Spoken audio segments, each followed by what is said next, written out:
I'm Jeff Hunt. He's Bill Thorpe. One of us might be unvaxxed. Hey, turn your head and cough. Wait, I don't think that's how we test for that. I don't think so. Sorry. We're Erase, erase. It's 8 a.m. in the Mile High City. Different test. Yeah, different test. Yeah, totally different test. Sorry about that. On this Thursday, December 4th, 2025, we're talking the CU Anschutz Medical School agreeing to pay $10 million in a lawsuit over COVID vaccine mandates. What happened? Well, they basically created a rule that said Catholics can't get the COVID vax exemption. Like they singled them out and then included some Buddhists in there. So they allowed it evangelicals. But when it came to being Catholic, they said, hold on, how Catholic are you? Are you really Catholic? And they basically launched into inquisitions. And so they got sued into the ground. Because the evangelicals over there, they're like, oh, yeah, you can have the exemption. But unless you're really Catholic, then we don't believe you. Now, see, the kicker is, and again, all my Catholics understand this, if you really wanted to do the Catholic test, you would ask them what parish they belong to, and then you quiz them on the bulletin. Because that's the really only important thing. That's the only thing. Yeah. Other than that, we know the stuff, the Bible stuff. I mean, again, we do read the Bible, but we also have someone read it to us up there in the church, and so we work through it, over a couple of years. So that's kind of the plan there. So the real important thing is to really find out if you're a Catholic, did you read the bulletin at the parish? That's how you know who the real Catholics are. Just saying. Who needs prayer? That's got to figure out right? what's going on for lunch at the school. That's it. That's really the important part here. And when is the next potluck? Let's go to the phone lines. Frank Evergreen. Good morning, Frank. You're on with Jeff and Bill. Morning. Hey, good morning. The only thing could have made that decision better was if they took it out of the pay and the salaries of the people who made the decision. But unfortunately, they're taking it out of our tax dollars. The question I wanted to call in about, and I think this is Billy's the guy who probably has the answers. The biggest thing I had a problem with was all these shutdowns was when they shut down the churches. To me, that seems like, the church is the one place that many of us, not all of us, obviously, many people don't have any faith. But many of us do. And that the church is the one place that many of us really need to go during these times of stress, et cetera. So I'm just curious what Billy thinks about shutting down the churches. Oh, that was a rough one for me. That was one that I found very difficult because I understand the community needs that are there. The other thing that was difficult is because many times in churches you have a vulnerable elderly population. Now, here's the thing. At my core, Frank, and this is a big, big, big if we as Americans were better at the, quote, lockdown behavior, end quote, I think I would still have mandated opening up churches. In fact, I think we could have gone with keeping schools open, but we were awful at our lockdown behavior, and we have absolutely crappy contact tracing. And that's what, for me, would have really been needed and have been a game changer.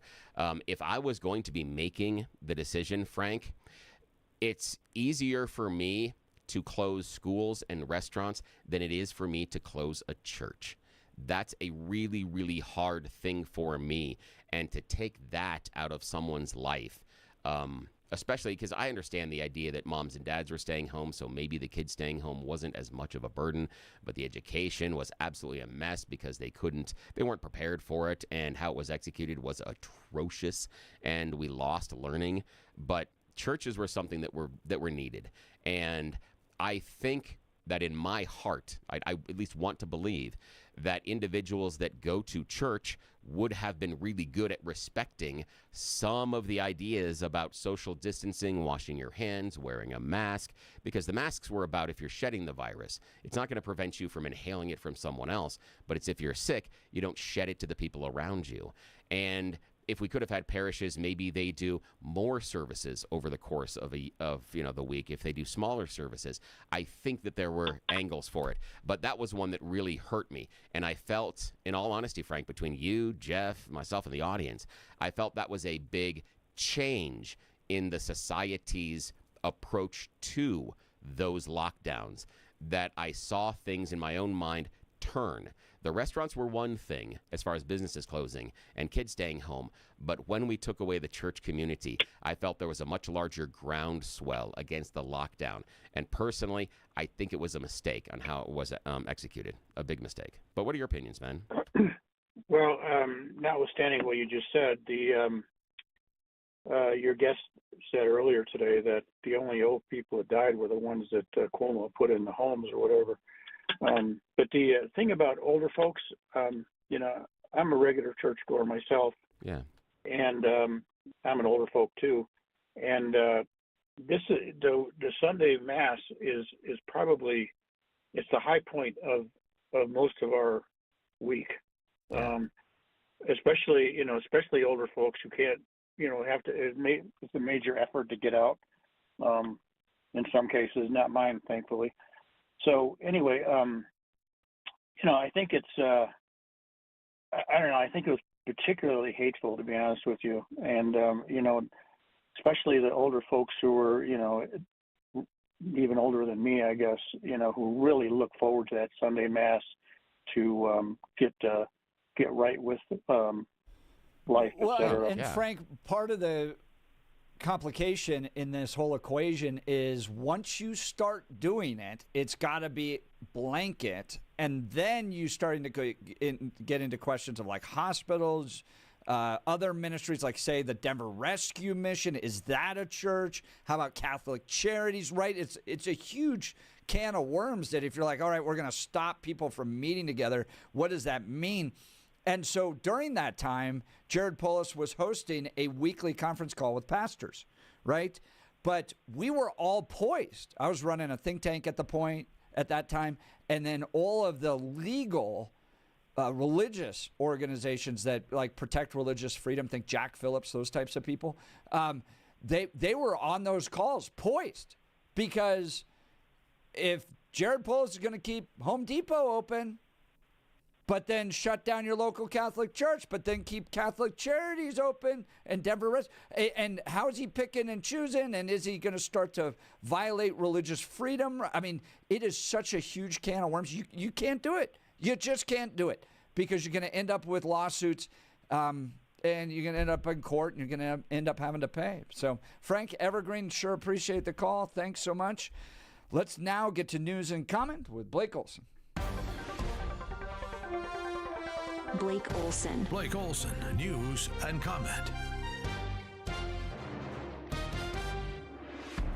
Hey, good morning. It is Thursday, 13 and partly cloudy in Denver, expecting a high of 40 today when the sun gets going here in a couple of hours. But it's icy this morning, and the sun is peeking out here and there. Use caution. News sponsored by Pastor Camp Heating and Air Conditioning at 303-777-1234 to learn more about special savings opportunities on Lennox equipment. Our top story, as Jeff reported last hour, there's been an arrest in connection with the pipe bombs placed at the Republican and Democratic National Committee's headquarters the night before January 6th. Remember that? Multiple reports say a Virginia man has been taken into custody. It's not the woman they reported on last month. This has been a 5-year investigation into the identity of the person who placed the bombs. Or was it a cover-up by the last administration? Because you lied about January 6th, calling it worse than Pearl Harbor or 9/11, instead of what January 6th really was, the FBI guided tour of the Capitol building. The FBI released videos of the suspect placing the devices outside the DNC headquarters, and then another video showed him placing one behind the RNC building in an alley. The bombs were reportedly viable and could have caused major harm if they exploded. Wednesday was a challenging day at DIA because of the weather, and may continue today as airports across the country are getting hit again. The wintry mix complicating air travel too, with more than 600 flights delayed and canceled at Denver International. Back east, upstate New York getting hit overnight with lake effect snow and thunder. Aurora police releasing more details about a short pursuit that led to the deaths of 2 people. Officers began chasing a car reported stolen out of Fort Collins around noon on Monday. The pursuit lasted about a minute and ended with the car crashing into a light pole at an intersection on East Alameda and South Peoria. Police have identified the 2 people killed as 41-year-old Sheena Fuentes and 52-year-old Manuel Tovar. Fuentes was previously arrested in October for allegedly acting as a getaway driver in a homicide case. Tovar had been arrested more than 70 times in the last 30 years. A classified briefing will be held today for lawmakers on the U.S. strikes on Venezuelan narco boats. Navy Admiral Frank Mitch Bradley will be pressed about the multiple strikes on September 2nd. DJT said he regards the operation as a justified attack. Rock the boat, don't rock the boat, baby. Pennsylvania Governor Josh Shapiro is pushing back on former Vice President Kamala Harris. I already forgot her name, Kamala Khan. Her depiction of him in her memoir, 107 Days. According to the memoir, which was released earlier this year, Shapiro was fixated on the vice presidential residence and wanted to be in the room for every decision if she was elected president. However, during an interview with The Atlantic, Shapiro, who was reportedly being considered as a running mate with Harris, said her accounts are just blatant lies. He also accused the former vice president of trying to sell books and cover for her loss against DJT in the 2024 election. 107 days. Go check it out now. The leaders of the Democratic Republic of Congo and Rwanda will be hosted by 47 today to sign a peace deal.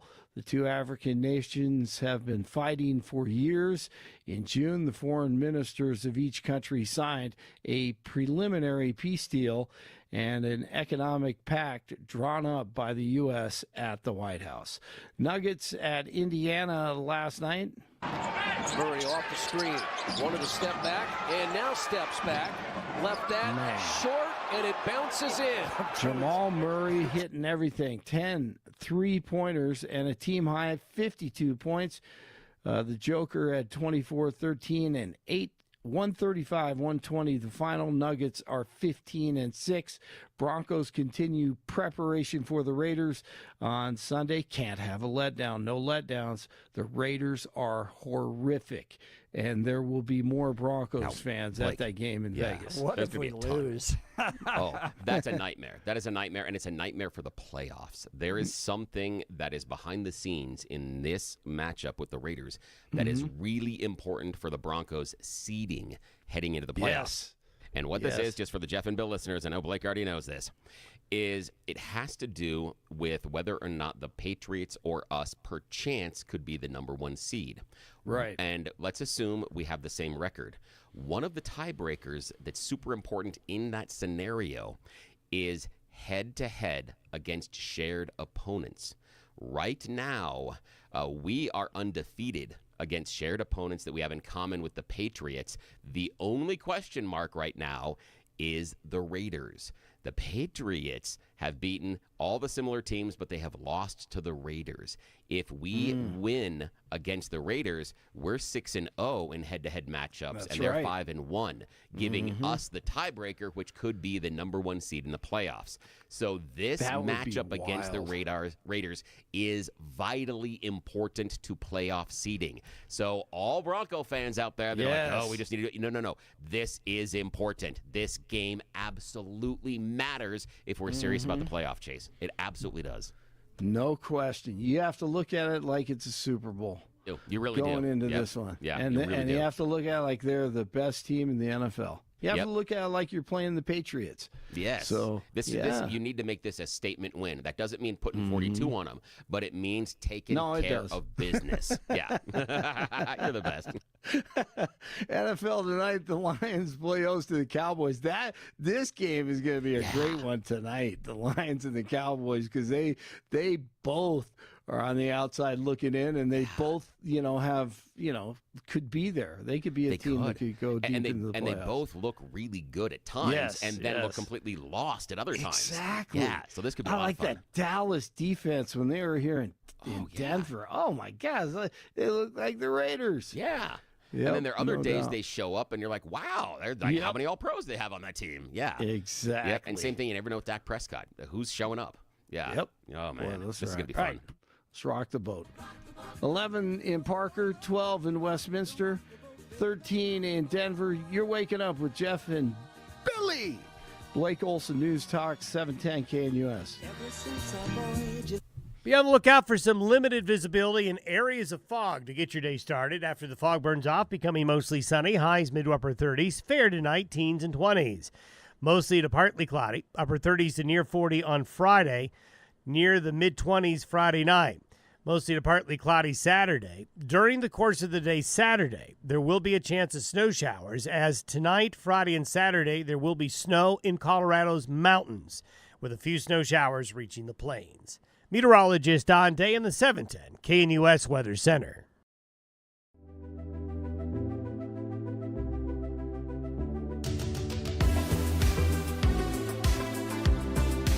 All right, phone lines are hot regarding the CU Anschutz Medical School agreeing to pay $10 million in a lawsuit over COVID vaccine mandate. They weren't fair to the Catholics and the Buddhists.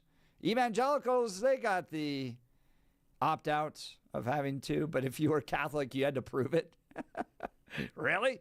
You really want the vaccine mandate opt-out? Prove to me you're really a Catholic. Who's your favorite pope? Name the Stations of the Cross.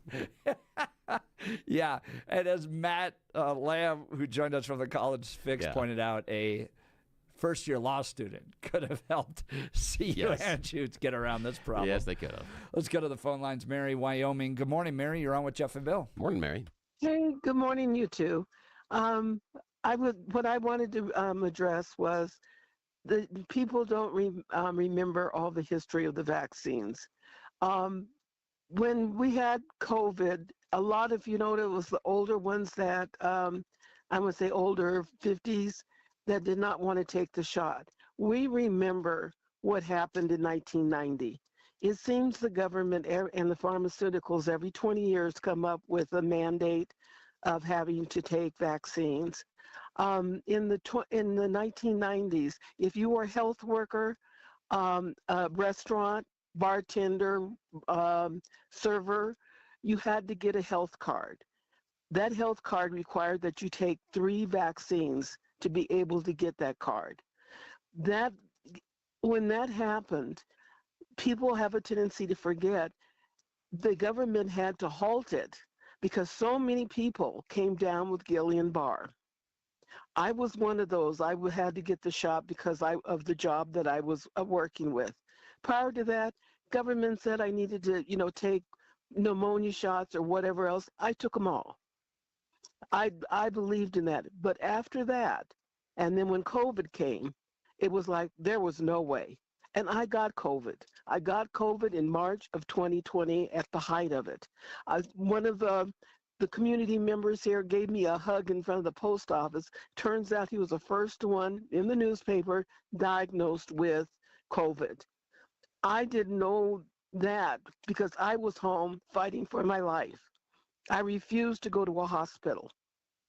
And what I did is I self-medicated because I had learned from my cancer experience not to always go with what the pharmaceutical and medical wanted. In other words, I stayed at home. I took Boost, the oxygen. I doubled up on my medications. I drank electrolyte because that's what they put in those bags to help with your system. I drank electrolyte water.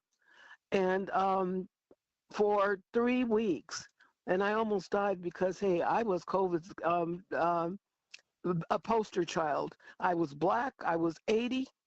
I had heart disease. I had problems from, as far as my immune system because of my cancer battle. So I should have died and almost did.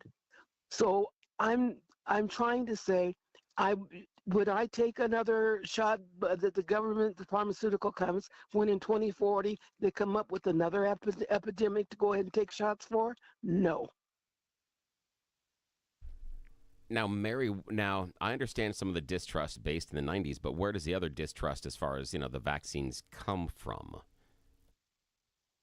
Because, I mean, we've got some science behind vaccines. I acknowledge that the scientific explanation and the communication around the COVID vaccine was obtuse at best. They were really bad about explaining what it is, what it does, and the why behind it. And there were some things that we didn't know at the time either, because again, science evolves and changes, just like we didn't know about the COVID vaccine was a novel virus. We didn't know a lot about it.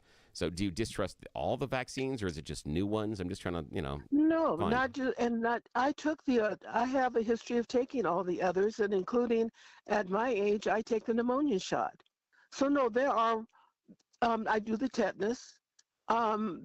I would question, and I've said this before, I have a history with the medical profession with my children. My daughter was one of the first ones in a study, and it was chemotherapy for children leukemia. She was 1.5 years old when she was in that study. As I've aged, I realized that things, and as I looked, because the other kids in that study were black. They were testing, it turns out, chemotherapy, which ended, am I saying chemo? Yeah, chemo, as a result for leukemia. And it turns out that was what it was. We were in the study they followed us after the initial hospitalization, and then it was University of Washington on where she would go and get her treatment when she was, when we were out.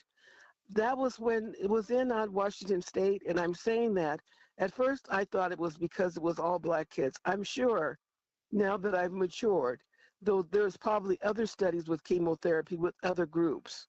But I do know the group that my daughter was in and they were using chemotherapy was all black. Oh, that's interesting. Now, Mary, I got a question, though. What gave you hesitancy about the COVID vaccine? What made you, question that specific medical treatment? Their history. And, whose history? Government history or pharmaceutical company history or what? Pharmaceuticals. It is about the money for them. I mean, excuse me. It isn't that this is all humanitarian. And I'd say the same thing about the cancer research. What would happen if we did cure cancer? What would happen to all those workers and doctors and researchers and scientists, et cetera? What jobs would they have? So where is the hurry to go ahead and get a cancer thing? And I'm sorry, that's like to me on the vaccines. Why every 20 years? If you go back to the 70s, they had another epidemic where, again, vaccines. That's why I'm saying it seems like every 20 years, they come out with something to have to mass inoculate the citizenry. Well, so the cancer cure would be the fact that the company that comes up with that becomes one of the most valuable companies on the planet.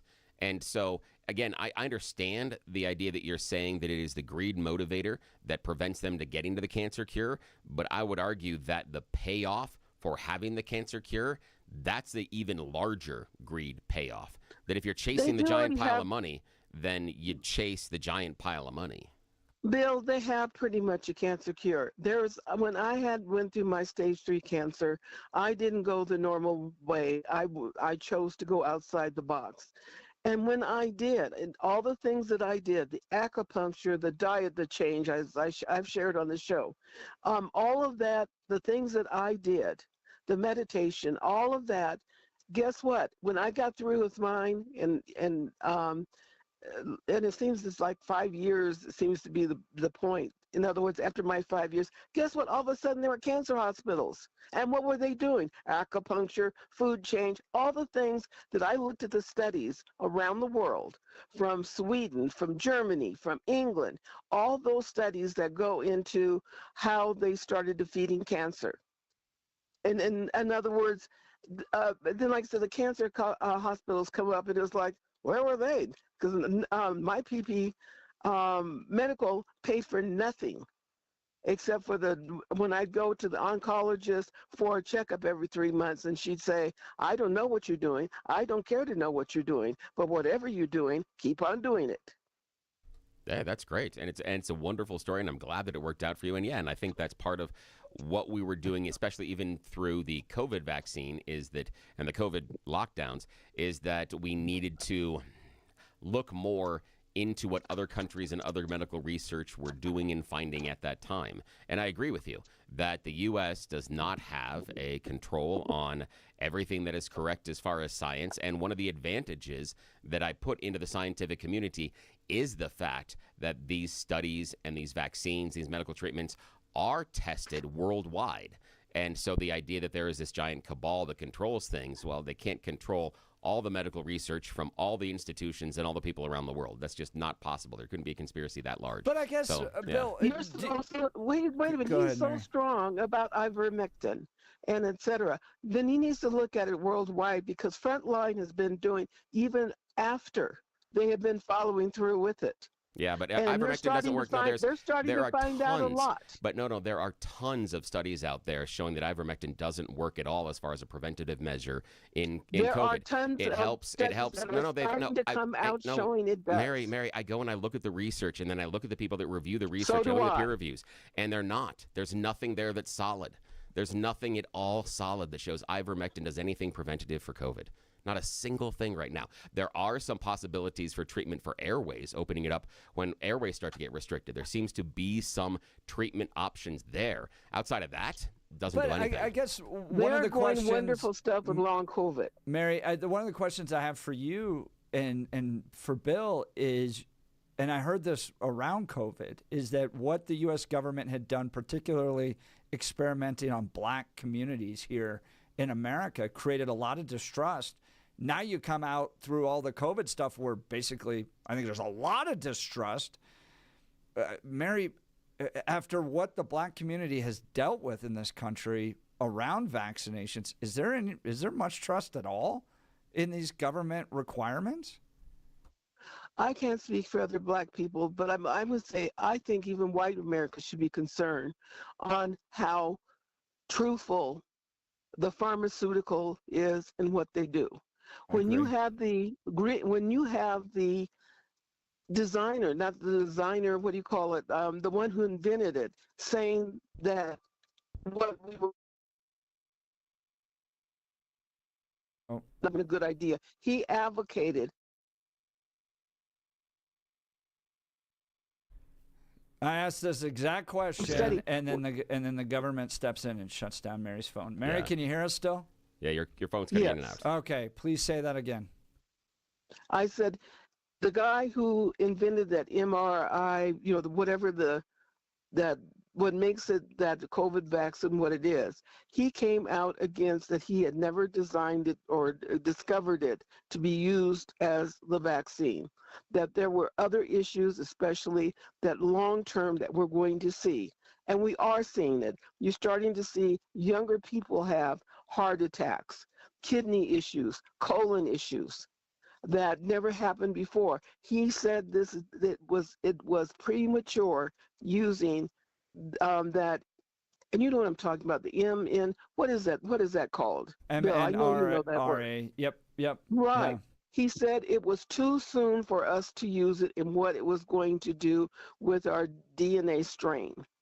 Well, I think the great contribution that Robert F. Kennedy Jr. and the Trump administration are going to make to our federal sciences and all that is just exposing the tangled web of the pharmaceutical companies and the approval processes that take place, and how incestuous they all are. This goes back, I found an article going back to NPR in 2017 writing about the massive influence that the pharmaceutical companies have over the decision making that takes place in our federal government regarding science and health. Mary, I sure appreciate the call. Thanks so much. Mary. Let's talk advanced hair restoration. Not a lot of disagreement on this. It works. If your hair's thinning, your crown's disappearing, maybe hair loss has you feeling your identity's lost altogether. Well, I got good news for you. It's an incredible yet simple one-day treatment that starts growing your own natural hair the very next day, and it's guaranteed to grow for life. It's the Advanced FUE from Advanced Hair. Look, we've all seen pills and lotions that come with monthly subscriptions. They help retain what you have, but what if what you want is your own natural hair permanently in specific areas?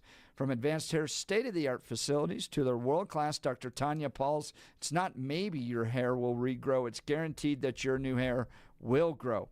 You decide how much, how thick, and where. It's why Advanced Hair is the winner of Westward's Best of Denver. For your free consultation, $250 off and 250 free hair grafts. Give them a call. Here's their phone number, 720-459-HAIR.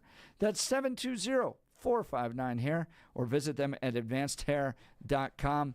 That's advancedhair.com. Have had a number of family members do hair transplants and absolutely changed their lives, brought back a youthfulness that impacted their personal relationships, their business, all of that. Why not check it out? They've got great deals at advancedhair.com. All right, we'll continue with your phone calls and texts. Plus, Candace Owens, Turning Point, coming up. We'll discuss all of that. You're listening to The Jeff and Bill Show. This is Denver's Talk Leader, News Talk 710, KNUS.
Orange is hot on this one, Bill.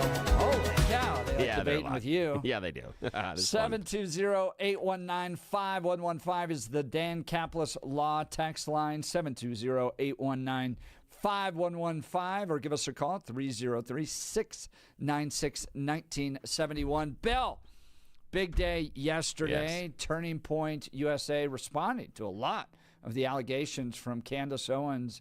They did a kind of video.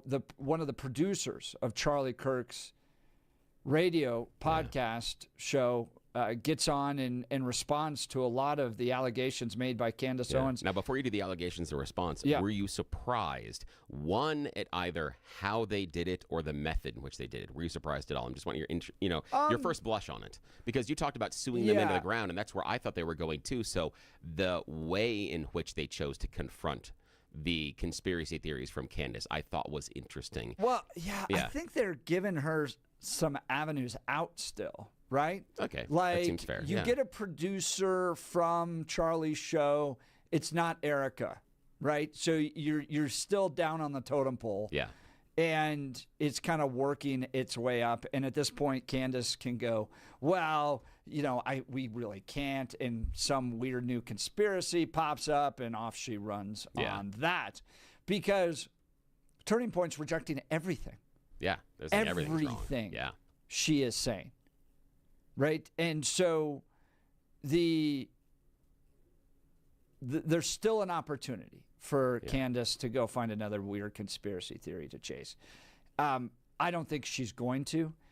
There's a lot of questions. So they take about 8 minutes. They confront pretty much all of her allegations, everything from that Turning Point specifically planned this, senior leadership was involved with this, they knew all that stuff, moving almost completely away from the guy that actually shot Charlie Kirk. Like, we're in a whole different universe right now of the people that Charlie hired, that he chose, that he picked, that he built his company with, were somehow involved in his assassination.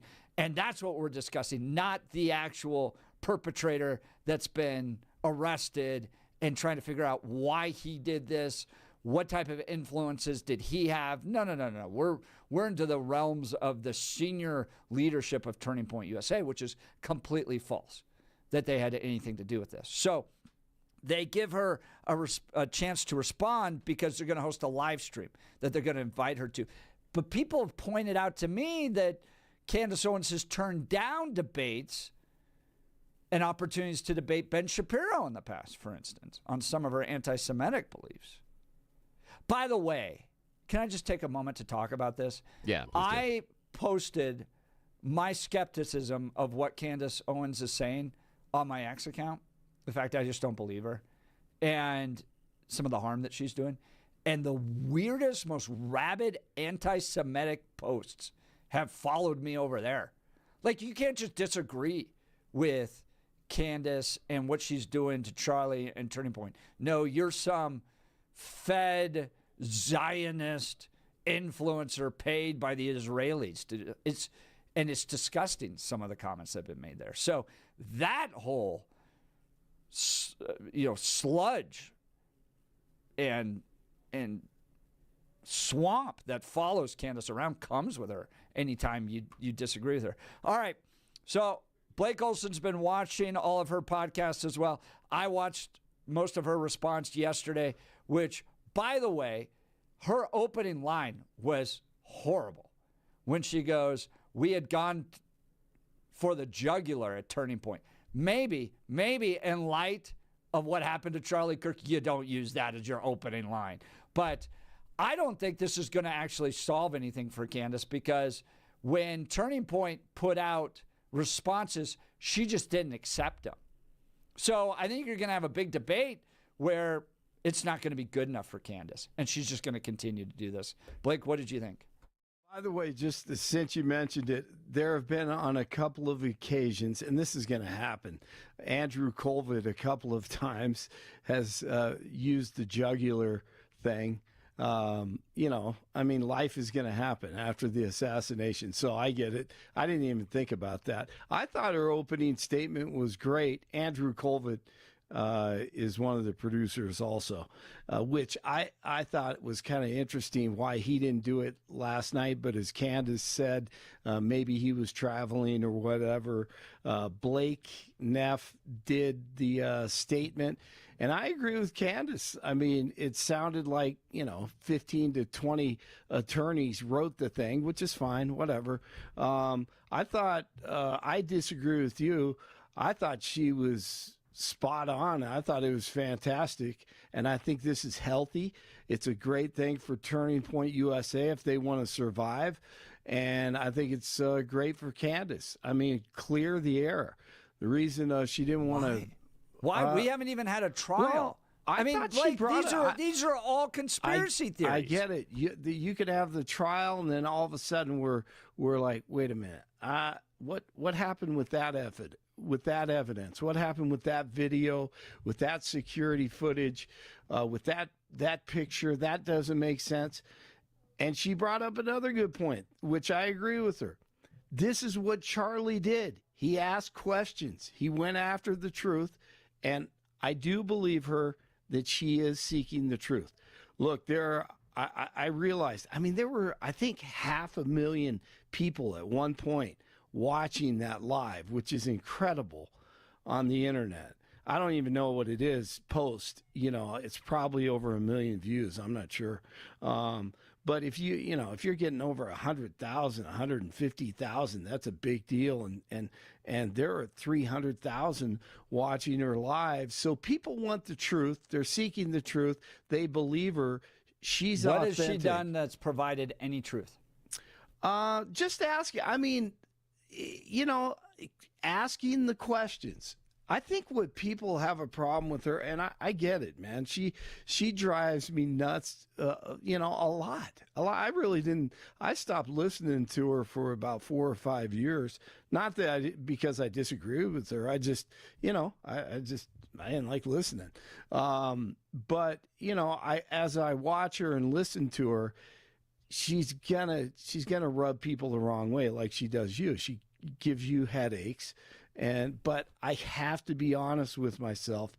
She asks great questions. That a lot of people are asking. I think Blake, that's just. Oh my gosh, I'm trying to hold back here. For example, yeah. you don't believe her. You said she's full of crap. Okay, let me tell you who I think is full of crap.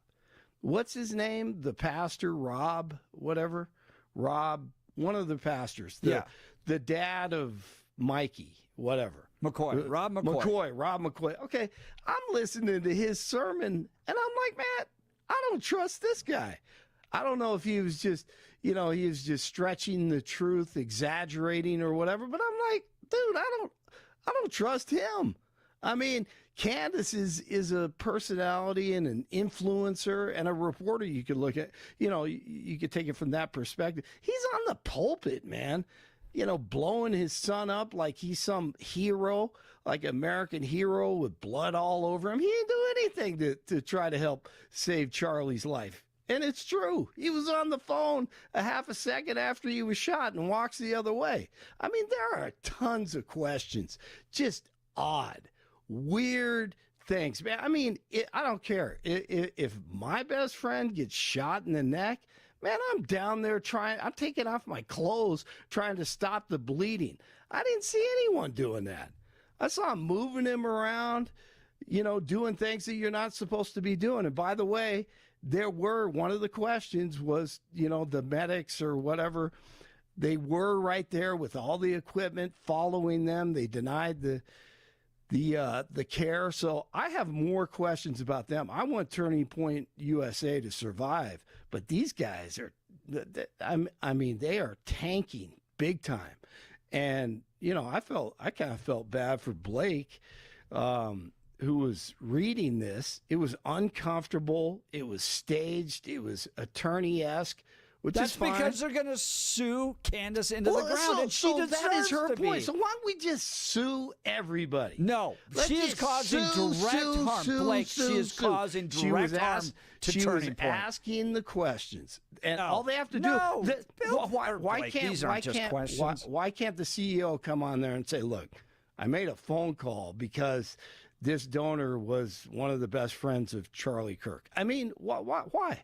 I mean, do we have to go? Because litigate it's this never enough for Candace, and you know that she's going to continue to jump around, even if they agree. respond directly. Like Mikey's wife doesn't actually plan the events. Well, she's still involved, and he wants all around. I agree. Okay, look, there are things like that where I'm like, whatever. I mean, these are not good faith questions. This is an effort to distract from the actual perpetrator, and it's an effort that's directly resulting in the harm for Turning Point. She's calling for donors to get their money back. The very institution that Charlie built, that he poured his life into, that he hired all these people to be with. I mean, this is disparaging of Charlie. You may not say it's directly disparaging, but if all the people he hired and built his institution around him committed this great effort to harm him and what is the word I'm looking for? Deceive, shoot him in the back, stab him in the back, right? Then that's a condemnation of Charlie himself. And we have a process for this where you have evidentiary rules, you have an impartial judge, opposing counsels, cross-examination, you have constitutional rights, case law, a jury appears to determine guilt, and even an appellate process. We're not even allowing that to play out. Instead, what Candace has done is irreparably harmed the reputation and the institution that Charlie built himself, all because of her own pride, and this is ridiculous. I don't know if it's her own pride. I do think it's relational. I think she loved Charlie as a friend, as a great friend, and that's I think that's what she's expressing. I do think Turning Point, they're doing the right thing. Open this thing up. I mean, have the live stream, lay it all out there. I think they're doing the right thing. Wherever they may sit or whatever, if they could have an open dialogue, I think that would be healthy for both, and conservatives. Do you think Candace will do it? Oh, yeah, absolutely. She's backed out on debates before? Well, the Ben Shapiro thing. Now, Ben Shapiro sat up there and lied to Megyn Kelly last week. No, he didn't. No, he didn't. Yes, he did. She has inferred that Erica was a part of this. She didn't say that, though. I have watched every episode, and she does not ever. I don't come away from that thinking, oh man, she thinks that Erica was a part of this. I have never thought that. She actually backs her up, and he lied about that. He put that out there because he knew social media would take it and clip it, and there would be 10 or 15 seconds worth of video that were damning against her. Now, guys, I got to interrupt here. We got to step aside for a break. We can continue this in a second. But the only pushback I'm going to say is that when Candace Owens says she's just asking questions, she never listens to the answer. It's always, she doesn't sit there and she never accepts any answers. She always says, but what about, and she changes and moves the goalpost. And the Brigitte Macron idea, that was perfect example, where at first it was that Brigitte Macron never actually existed. Then it was that her older brother became Brigitte. Then someone else became Brigitte. And then it, right. when she gets the answers, all she does is she just shifts to a different question. So she's not just asking questions, because if she was, she'd listen to the answer and then look at it and see if she accepts it. But she doesn't. She just moves on to another conspiracy. We got a break. All right, we got a break. We'll continue the debate. You're listening to. It's not too often Blake and I debate. I know. No, it's Billy and I. I'm used to having to be like, Bill. I know. Now I have to switch. Blake. All right. I'm sitting here eating popcorn. It's fun. We'll continue. You're listening to the Jeff and Bill Show. Grab the popcorn, Denver. This is Denver's Talk Leader, News Talk 710, KNUS.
Jeff and Bill Show. Blake and I debating Candace Owens.